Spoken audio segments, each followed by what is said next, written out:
주기도문 강의 5번째 시간입니다. 기도는 우리 주 예수 그리스도 안에서 아버지가 되어주신 하나님과의 교제입니다.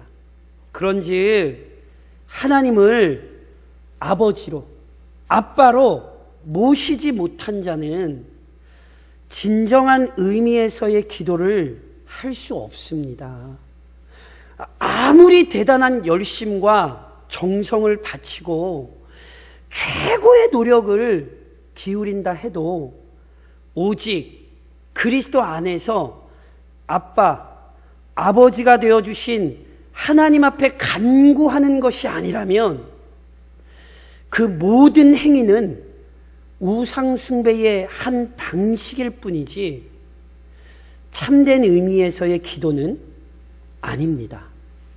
반면 아무리 부족하고 연약한 죄인이라도 그리스도를 의지하여 하나님을 찾으면 전능하신 하나님께서 그 부르짖음에 귀 기울이시고 가장 선하신 방법으로 응답하십니다. 믿으십니까? 그래서 이런 얘기 하시면 안 된다니까요. 나는 기도 잘 못해요. 절대로 이런 얘기 하시면 안 돼요.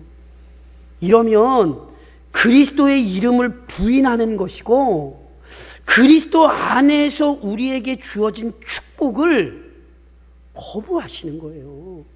기도는 그리스도 안에 있는 자들만이 누릴 수 있는 놀라운 특권이라니까요. 그리스도 안에서 하나님을 아버지로 섬기는 자녀가 되었기에 부여받은 권세란 말이죠. 그래서 요한복음 14장에서 우리 주님 분명히 뭐라고 말씀하셨어요? 너희가 내 이름으로 무엇을 구하든지 내가 행하리니 이는 아버지로 하여금 아들로 말미암아 영광을 받으시게 하려 함이라.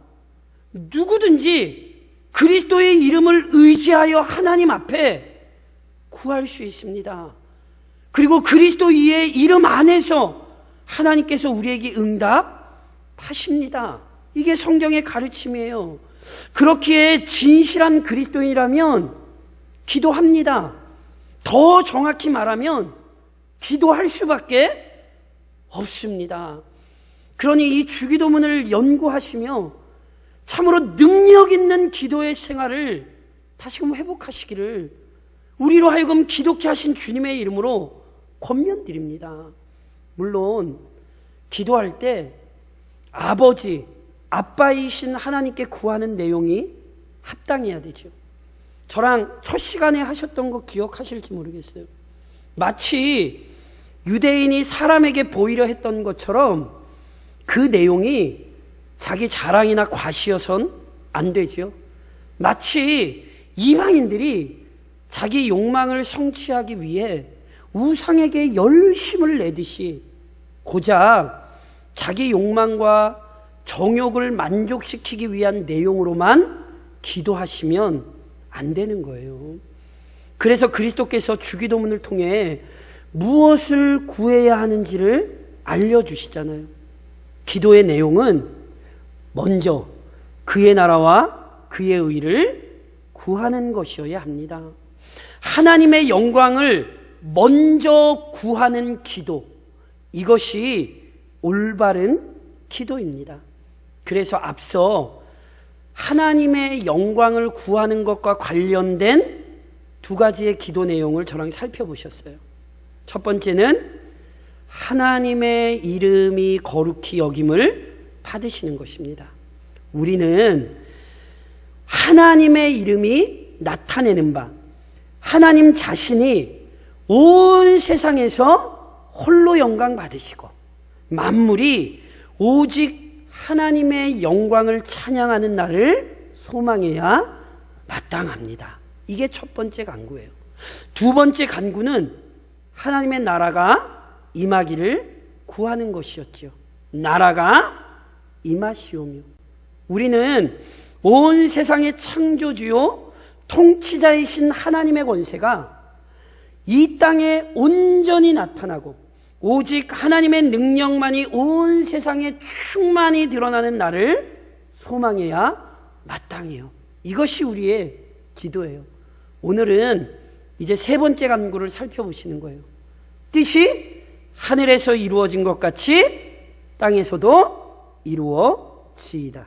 뜻이 여기서 뜻이란 당연히 인간의 뜻이 아니라 아버지 하나님의 뜻을 의미합니다.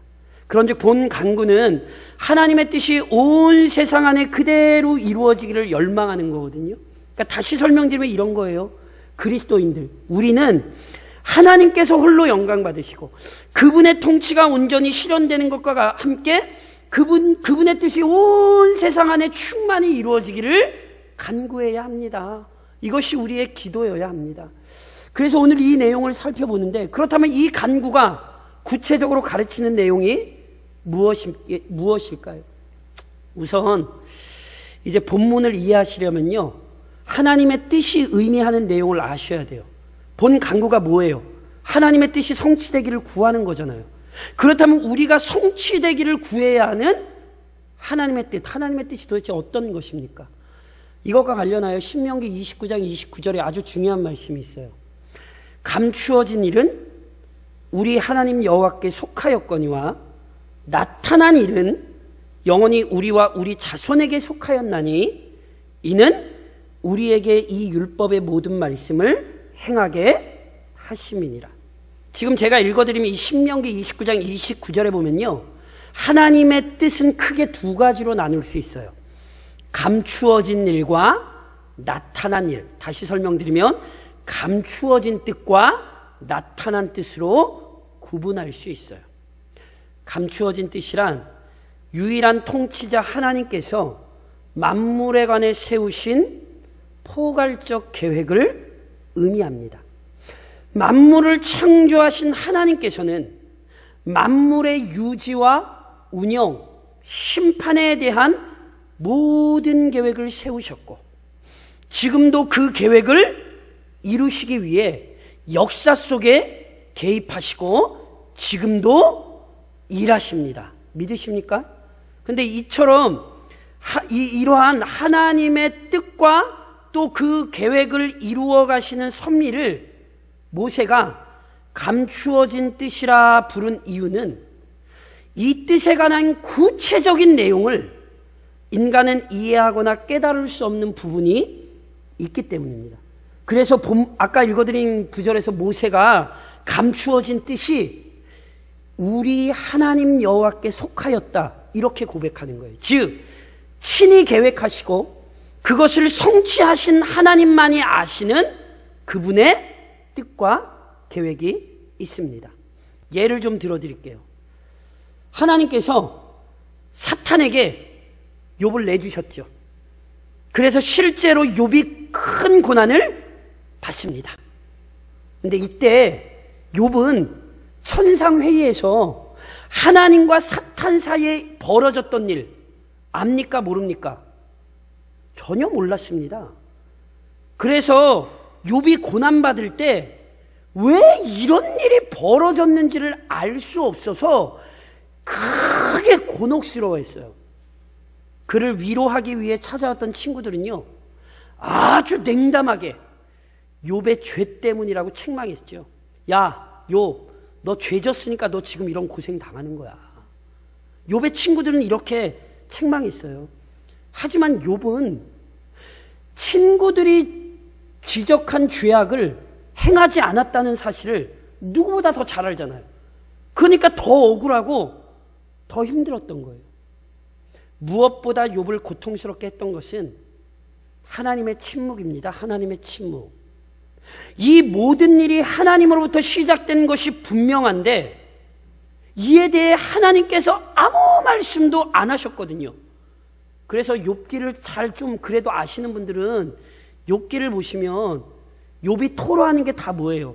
하나님을 향하여 자신의 혼란과 괴로움을 토로하되 하나님께서 아무 말씀도 안 하셔서 그것 때문에 욥이 무지무지하게 괴로워했던 거예요. 물론 하나님께서 작정하신 연단의 시간이 지나자 하나님께서 나타나셨죠. 그래서 친구들의 책망이 틀렸고 욥이 친구들보다 의롭다는 사실을 확인시켜 주시죠. 하지만 끝까지 하나님께서는 욥의 고난이 어떻게 발생했는지, 왜 발생했는지 알려주지 않으셨어요. 우리는 욥기를 봤으니까 그 고난이 어떻게 이루어지는 건지 아는 거지, 하나님은 욥에게 한마디도 그 얘기 안 하셨어요. 무슨 얘기인지 아세요?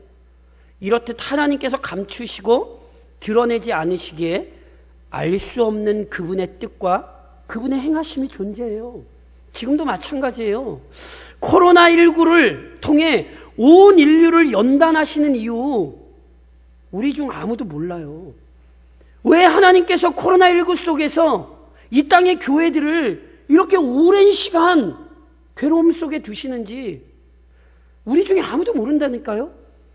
그래서 TV에 종종 나와서 이상한 얘기하는 이단들처럼 함부로 이런 일에 대해 얘기하시면 안 돼요. 알 수 없는 하나님의 뜻이 있어요. 그런즉 알 수 없는 하나님의 뜻에 관해 함부로 말하는 어리석은 자가 되시면 안 되고요. 다만 지금도 하나님께서 계획하신 뜻이 이루어지고 있다는 사실, 이 사실은 인정하셔야 돼요. 분명히 하나님의 뜻 가운데 우리가 모르는 뜻이 있어요. 반면 우리에게 나타난 하나님의 뜻이 있어요. 그래서 모세가 영원히 우리와 우리 자손에게 속했다, 이렇게 표현한 거예요. 이것은요, 하나님께서 계시를 통해 분명히 드러내시고 알려주신 뜻을 의미하거든요. 예를 들면 이런 거예요. 제가 지금 말씀드린 것처럼 하나님께서 욥에게 고난이 발생한 이유에 관해서는 전혀 알려주지 않으셨어요. 하지만 하나님께서 욥에게 나타나셔서 분명히 확인시켜 주신 내용이 있어요. 욥기 40장에 보면 이런 말씀이 있죠. 그때에 여호와께서 폭풍 가운데에서 욥에게 일러 말씀하시되 너는 대장부처럼 허리를 묶고 내가 내게 묻겠으니 내게 대답할지니라. 내가 내 공의를 부인하려느냐, 내 의를 세우려고 나를 악하다 하겠느냐. 이게 무슨 말씀인지 아세요? 하나님께서는 홀로 창조주로서 언제나 자기 뜻대로 온 세상을 통치하시죠. 누구도 하나님의 주권적인 통치를 방해할 자가 없습니다. 욥에게 일어난 모든 일 역시 우연이 아니죠. 철저히 하나님의 개입과 간섭 안에서 발생한 거예요. 그런즉 이 모든 일에 대해 욥은 원래 불평이나 원망해서는 실은 안 되는 거예요. 오직 자기 백성을 선한 길로 인도하시는 하나님을 믿고 의지해야 마땅하죠. 그래서 아세요? 욥기에도 마지막에 욥이 회개하잖아요. 하나님, 내가 알 수 없는 일로 내 입으로 하나님 참 부질없이 하나님 원망했다고 욥이 회개하잖아요. 그러니까 보세요. 알 수 없는 하나님의 뜻에 함부로 말하는 것을 주의하셔야 돼요. 그러나 반면 지금 하나님께서 욥에게 다시 명확히 알리신 게 뭐예요? 모든 역사 속에 하나님의 뜻이 있고 하나님의 계획이 있으니 하나님을 믿고 의지해야 한다. 이 사실은 하나님이 이전에도 알리셨고 다시 욥에게 정확히 알리시죠. 그래서 그 뜻에 순종할 것을 요구하시죠. 마찬가지입니다.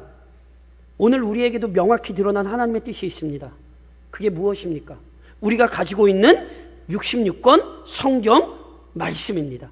이 66권 성경은 우리에게 분명히 하나님의 뜻을 알려줍니다. 물론 한계를 지닌 우리가 하나님의 뜻을 하나도 빠짐없이 이해할 수는 없습니다.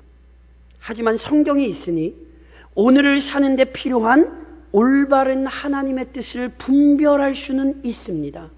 그런즉 성경을 통해 알려진 이 하나님의 모든 뜻이 한치의 오차 없이 온전히 이루어질 것을 믿고 알리시고 나타내신 하나님의 뜻에 철저히 복종하는 태도를 갖추어야 하는 거예요. 이처럼 감추어진 하나님의 뜻도 있고 우리에게 나타난 하나님의 뜻도 있으니 어떤 뜻이 됐든지 하나님의 뜻이 철저히 이루어진다는 사실을 기억하고 우리는 하나님의 뜻을 신뢰해야 되는 거예요. 이것이 이 간구가 우리에게 우선 가르치는 바예요. 그리고 이걸 아는 것이 굉장히 중요하죠. 왜인 줄 아세요? 더 나아가 본 간구는 우리가 살아가는 이 세상에서 벌어지는 일들을 이해하게 합니다. 그리스도께서는 하나님의 뜻이 하늘에서 이루어진 것처럼 땅에서도 이루어지기를 간구하라고 가르쳐 주셨잖아요. 다시 말해 그리스도는 하나님의 뜻이 온전히 이루어지고 있는 하늘과 하나님의 뜻이 온전히 이루어지지 않고 있는 땅을 비교하십니다. 이게 도대체 무슨 의미일까요? 주기도문의 서문, 주기도문의 부름, 저랑 살펴보셨죠? 뭐요? 하늘에 계신 우리 아버지요. 하나님께서 어디 계세요? 하늘에 계시죠. 제가 그때 말씀드렸죠. 하늘에 계신다는 표현은요, 창조주 하나님의 권위를 나타내는 거예요. 즉 우리의 기도를 들으시는 하나님께서 모든 피조물과 구별된 창조주로서 모든 피조물의 찬양과 영광을 받기에 합당하신 위대하신 통치자라는 사실을 의미하는 거예요. 이게 하늘에 계시다는 거예요. 더 나아가 하늘에 계신다는 표현은 거룩하신 하나님과 그의 아들 예수 그리스도, 또한 선한 천사들과 믿음 안에서 우리보다 먼저 죽은 모든 성도가 함께 거하는 영광의 처소를 칭언합니다. 다른 말로 하면 지옥과 반대되는 처소인 천국이 있습니다. 사랑하는 성도 여러분, 명심하십시오. 천국은 상상의 장소가 아닌 참으로 존재하는 처소입니다. 그래서 요한복음 14장에서 우리 주님 우리에게 뭐라고 말씀하셨어요? 내 아버지 집에 거할 곳이 많도다. 그렇지 않으면 내가 너희에게 일렀으리라. 내가 너희를 위하여 거처를 예비하러 가노니, 가서 너희를 위하여 거처를 예비하면 내가 다시 와서 너희를 내게로 영접하여 나 있는 곳에 너희도 있게 하리라. 명심하셔야 돼요. 그리스도께서 우리보다 먼저 아버지가 계신 영광의 하늘에 오르셨습니다. 그곳은 모든 하나님의 백성을 위해 준비되고 구별된 영원한 처소입니다. 그래서 지금도 그곳에는 오직 하나님의 영광이 가득하고 하나님에 대한 찬양이 충만합니다. 지금도 그곳에는 거룩하고 의로우신 하나님의 뜻이 온전히 성취되고 실현됩니다. 이처럼 분명히 하늘이 존재합니다. 반면 땅에서는 하나님의 뜻이 온전히 이루어지지 못합니다. 이 표현을 오해하지 마십시오. 땅에서 하나님의 뜻이 온전히 이루어지지 못한다는 의미는 이 땅에서는 하나님의 능력이 효력이 없다는 의미가 아닙니다. 하나님의 권세가 하늘에서만 유효하고 땅에서는 힘을 잃을 리가 없지요. 시편 103편 19절에서 그래서 시편 기자가 뭐라고 찬양한 줄 아세요? 여호와께서 그의 보좌를 하늘에 세우시고, 하나님의 보좌가 어디에 있어요? 하늘에 있죠. 근데 하늘에만 통해요? 그의 왕권으로 만유를, 이 땅을 다스리시는도다. 하늘에 계신 하나님께서 언제나 이 땅도 자기의 능력으로 다스리십니다. 그런즉 이 표현은 하나님의 능력이 부족하다는 게 아니라 이 땅의 현실을 지적한 것입니다. 지난 시간에도 제가 설명드렸듯이 전능하신 하나님께서 우리가 다 이해할 수 없는 신비로운 계획 안에서 일시적으로 이 세상의 악을 허용하셨습니다.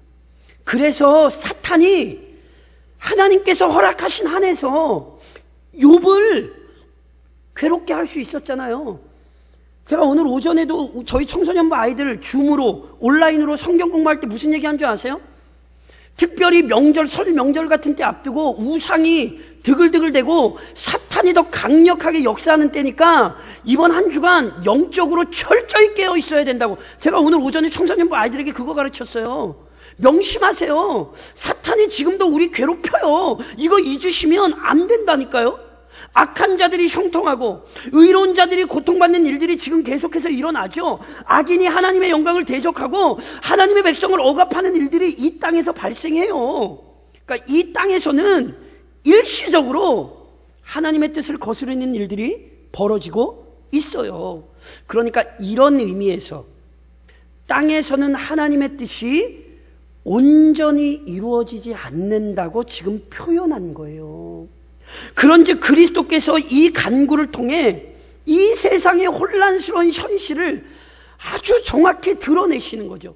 얘들아, 이 땅에서는 하나님의 뜻을 대적하는 일이 지금 있어. 이 사실을 아주 정확히 알려주시죠. 왜요? 이 사실을 바르게 이해하고 아는 것이 너무너무 중요하기 때문에 그래요. 무슨 의미인지 이해하시겠어요? 성경을 보세요. 많은 믿음의 사람이 불의한 일들이 벌어지는 현실을 경험하면서 실족했어요. 거룩하신 하나님께서 다스리는 세상에서 불의한 일들이 일어나는 것을 경험하면서 때로 하나님을 원망하고 때로 악한 일에 미혹되고 때로 믿음에서 이탈하기도 했죠. 저는 이게 남의 얘기라고 얘기를 못하겠어요. 도대체 하나님께서 왜 이렇게 오랜 시간 교회를 힘들게 하시는지 실은 저는 하나님을 향한 원망이 있어요. 물론 회개해요. 제가 미련하고 어리석어서 하나님의 뜻을 다 알지 못하니까. 그러니 우리가 오늘 이 사실을 알아야 된다니까요. 오늘 우리가 살아가고 있는 이 세상에 죄가 있다는 사실을 잊으시면 안 돼요.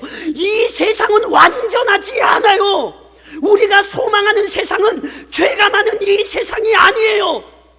우리가 소망하는 세상은 언젠가 하나님의 뜻이 완전히 이루어지는 나라이죠. 그 나라가 이루어질 때까지 이 세상에 악한 일들이 있다는 사실을 알아야 우리는 오늘 실족하지 않는 거예요. 물론 이 세상에서 하나님의 뜻을 거스르는 일이 영원하지 않다는 사실도 명심하셔야 돼요. 언젠가 하나님께서 이 땅의 모든 죄악을 심판하시고 거룩한 나라를 세우시죠. 지난 시간에 저랑 무슨 기도를 살펴보셨어요? 나라가 임하시오며. 하나님의 나라가 임할 거라고요.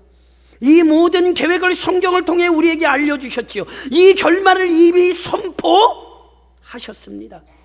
이것이 변치 않는 하나님의 계획이니 그리스도께서는 바로 그 영광의 순간이 속히 오기를 고대하면서 오늘 그 날을 간구하며 믿음으로 인내해야 한다는 사실을 가르치시는 거예요. 지금 당장은 이 땅에 하나님의 뜻을 거역하는 일들이 있고 이 땅에서 하나님을 대적하는 일들이 있으나 흔들리지 말고 그 뜻이 온전히 성취되는 그날을 바라보며 오늘을 살아야 한다고 우리 주님 오늘 이 기도를 통해 우리에게 가르치시는 거예요. 그런즉 사랑하는 성도 여러분, 뜻이 하늘에서 이룬 것 같이 땅에서도 이루어지기를 구하십시오. 그리고 물론 이 기도는 앞서도 계속 제가 설명드렸듯이 기도는 입술로만 하는 게 아니에요. 기도는 입술로 하는 간구인 동시에 마음으로 결단하고 삶을 통해 실천되는 것입니다. 그래서 이 기도는 하나님의 뜻을 대적하는 일들이 벌어지고 있는 이 세상 속에서 철저히 하나님의 뜻이 이루어지도록 헌신하겠다는 결단이에요. 또한 하나님을 아버지로 섬기는 자답게 하나님의 뜻을 거스르고 대적하는 세상 속에서 오직 하나님의 뜻대로 순종하며 그 뜻을 이루는 삶을 살아가는 것입니다. 오늘 우리는 그 뜻을 이루며 살아가야 합니다. 이것을 제가 구체적으로 두 가지로만 이렇게 적용을 드리려고 그래요. 우선 하나님의 뜻을 알려주는 성경을 더 깊이 알아가기 위해 수고하고 애쓰십시오. 다시 한번 말씀드리지만 우리에게 감추어진 뜻이 있어요. 하나님의 뜻 가운데 우리는 모르는 게 있어요. 이걸 인정하셔야 돼요. 그런즉 알 수 없는 하나님의 뜻과 행하심에 대해 함부로 얘기하시면 안 돼요. 전도서 5장이 우리에게 가르치는 지혜가 뭔지 아세요? 너는 하나님 앞에서 함부로 입을 열지 말며 급한 마음으로 말을 내지 말라. 하나님은 어디 계세요? 하늘에 계시고 너는 땅에 있음이라. 그런즉 마땅히 말을 적게 할 것이라. 비록 혼란스럽지만, 비록 어렵지만 지금도 하나님의 뜻이 이루어진다는 사실을 믿으셔야 돼요. 하나님께서 그 뜻을 이루고 있다는 사실을 믿으셔야 돼요. 이 믿음을 지니십시오. 이것이 그리스도인들입니다. 물론 모르는 뜻만 있는 게 아니에요. 우리가 명확히 알 수 있는 하나님의 뜻에 언제나 우리의 마음과 생각을 메어두십시오. 단언컨대 하나님의 뜻은 신구약 66권 성경을 통해 분명하게 이해할 수 있습니다. 믿으십니까? 그러함에도 불구하고 언제나 교회와 성도를 혼란스럽게 만드는 자들이 있죠. 성경이 아닌 어떤 신비로운 현상이나 체험으로 미혹하죠. 어떤 자기들의 이론을 가지고 성도들을 자꾸 악한 길로 몰아넣는다고요. 제발 속지 마시라고요. 실은 코로나19 때에 교회가 많이 힘들지만 분명해진 게 있어요. 오히려 이단적인 가르침을 가르치던 곳들, 이단처럼 안 보였는데 까놓고 보니까 이단이었더라, 이런 데가 드러난 데가 굉장히 많아요. 제가 누이 말씀드리죠. 하나님의 말씀에 합당하게 행하지 않는 모습은 그 사람들이 이단이라는 증거예요. 오늘 어떤 주일인지 아세요? 우리 총회에서 제정한 1년에 2번 있는 2월 첫째 줄, 9월 첫째 주일, 이단 경계주일이죠.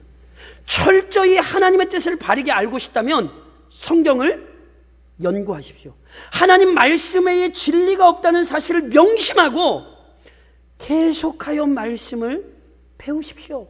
계속 말씀을 배워야 계속하여 하나님의 뜻을 실천하고 이룰 수 있는 거예요. 하나님의 뜻을 모르는 자가 어떻게 하나님의 뜻을 실천해요? 그러니 말씀을 몰라 그분의 뜻을 거스르지 않게 주의하십시오. 올 한 해도 열심을 품고 말씀을 가까이 하십시오. 이것이 우리의 삶이어야 합니다.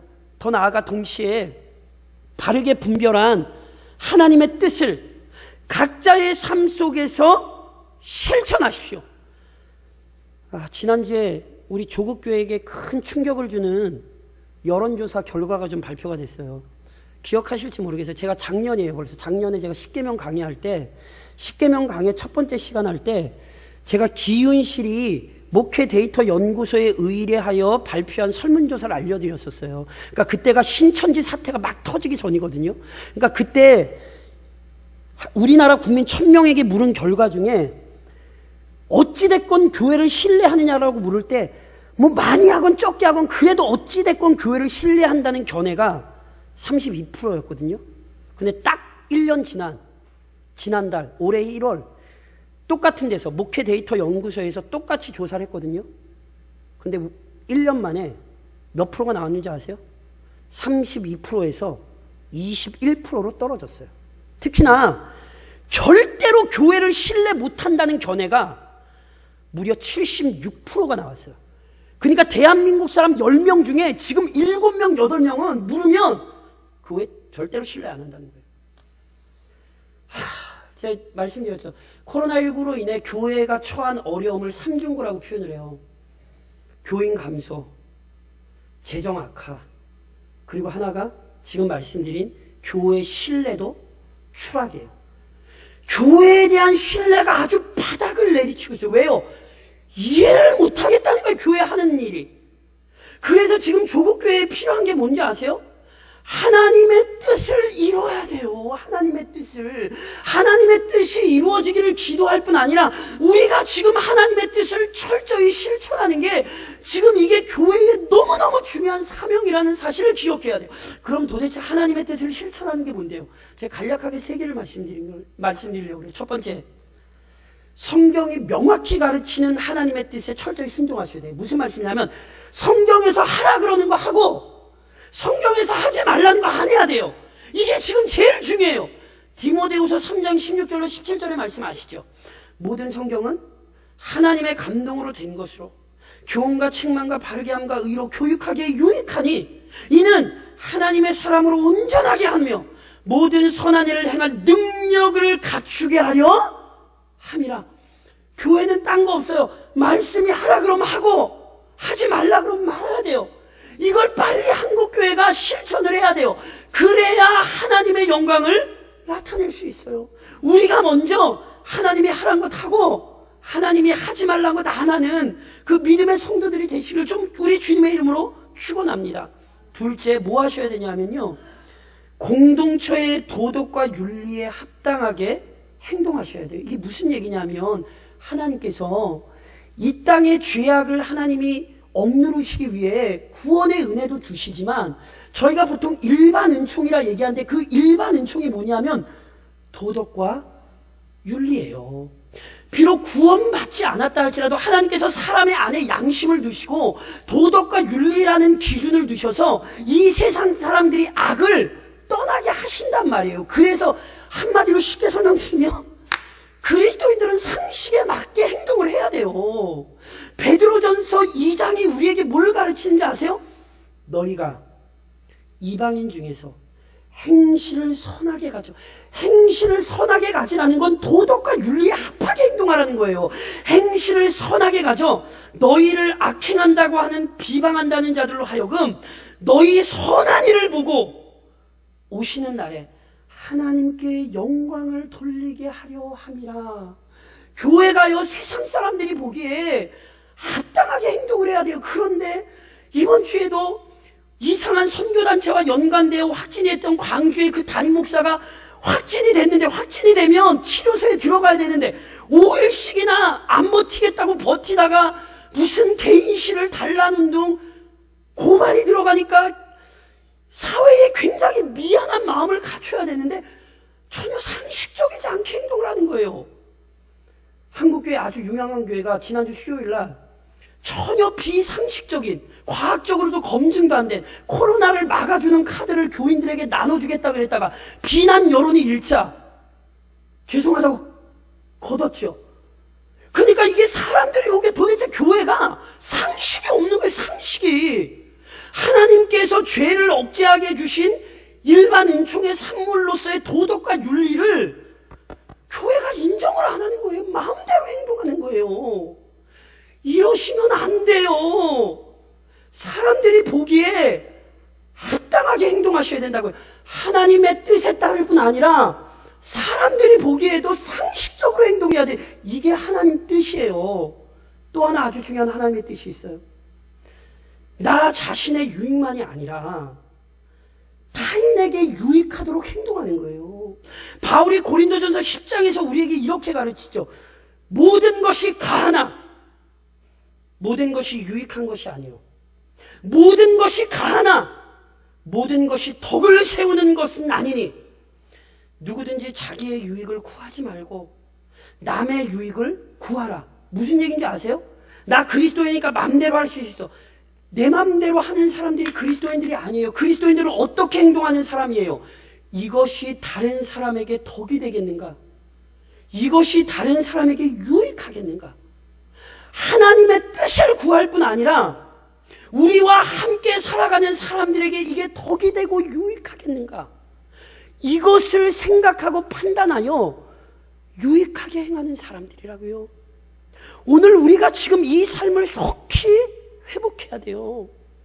하나님을 사랑하고 이웃을 사랑하는 것이 하나님의 뜻이라는 사실을 기억하시고 철저히 우리가 살아가는 이 땅에서 그 하나님의 뜻을 이루어내는 성도요, 좀 우리 교회가 될 수 있기를 우리 교회의 머리이신 주님의 이름으로 간절히 권면드립니다.